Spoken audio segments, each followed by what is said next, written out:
السلام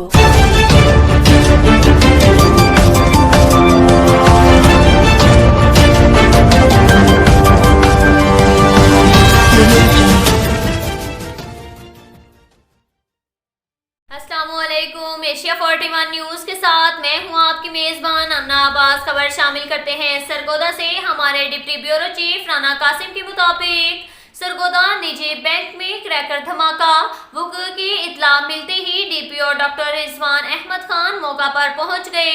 پولیس کی فرانزک ٹیمیں بھی موقع پر موجود تھیں۔ سرگودا پولیس نے علاقے کو گھیرے میں لے لیا۔ کریکر پھٹنے سے 3 افراد زخمی، بینک مینیجر اور عملے کے 2 افراد زخمیوں میں شامل۔ زخمیوں کو طبی امداد کے لیے ہسپتال ریفر کر دیا گیا۔